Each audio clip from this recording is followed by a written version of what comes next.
She stood in front of the mirror with perfect curls, glowing skin, and a body bathed in oils. But when her eyes met her own, something felt missing. Can you relate? Like that feeling of being put together but not put back together? Hey beautiful, I'm Zokai, Sacred Disruptor, Mirror Priestess, and founder of Zokai Co. And today, we're going to unlearn what they told us about beauty and finally uncover the spell that you've been casting every time you look into the mirror without even realizing it. So when I was 13, I was very developed, the chest area. And I remember the girls like making so much fun of me, and they made me feel like something was wrong because they didn't have what I had. So I was standing there in the mirror crying, looking barefaced and vulnerable. And then I whispered, one day they'll all wish they looked like me. And that was a spell. Let's get into some Glamour Magic 101. Glamour isn't fake, but it's coded energy. So think of it like an emotional fragrance. You're radiating a frequency through color, scent, body, hair parting, jewelry choices. Remember those ancient priestesses? So they used a lot of those things to channel the archetypes of love, war, fertility, protection. You ever notice how people treat you differently when you start to wear like a bold red lip? That's not coincidence. That's an energetic signal to the subconscious, confidence, power, and seduction. Drag queens don't have behind makeup. They unlock aspects of self through ritualized transformation, and that is spell work in motion. Your beauty isn't fake, it's layered, just like your soul. So years ago, I did a 7-day no makeup mirror fast. It was no makeup, no adornment, no distractions, just me, naked in front of my own gaze. Now, by day 3, Child started talking to her. By day 6, she started talking back. She wasn't me. She was more me than I'd ever felt myself become. And she said to me, I want to share this with y'all. You've been preparing to be admired when you were born to be worshipped.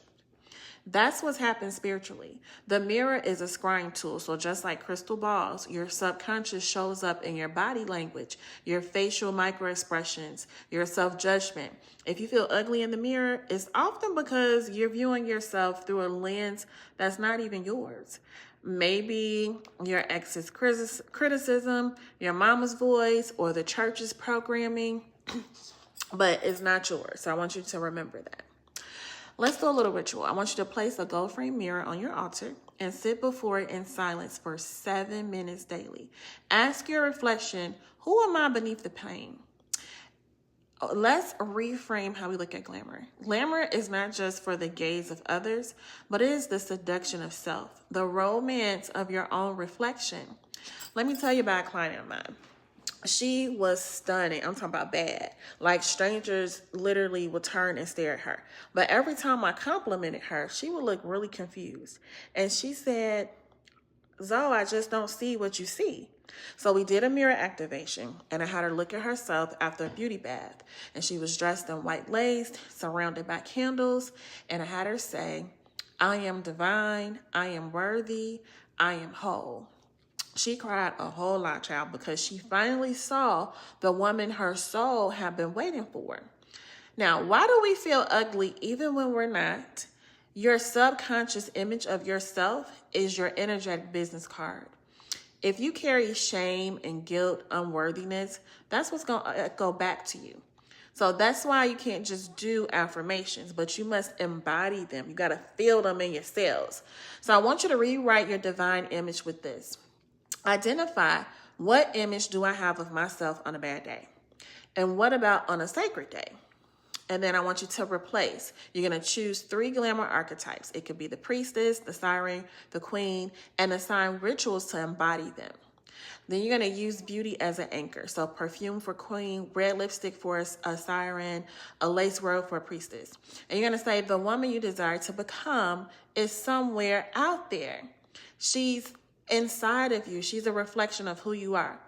Now, the mirror is where we remember, but embodiment is where we become. So let me tell you about this story. I became that girl. I was walking into Whole Foods after doing a ritual soak, and I had on my favorite little wrap dress. My waist beads was just peeking out a little bit. Wasn't even wearing a full face. But baby, the way the heads turned, it was because it wasn't about the look, but it was about the energy of the woman who knew she was sacred.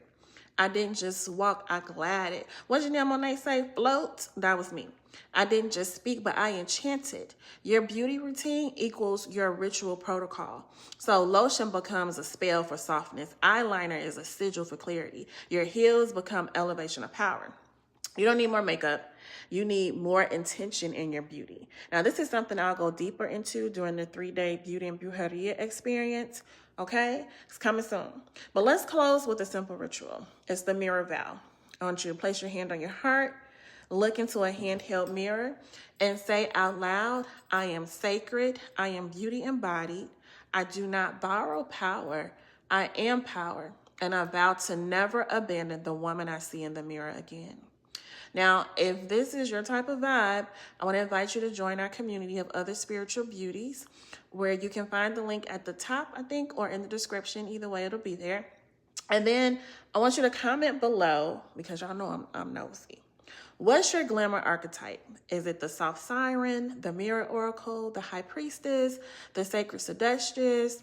Let me know. And then let's make your reflection your initiation. Until next time, ciao.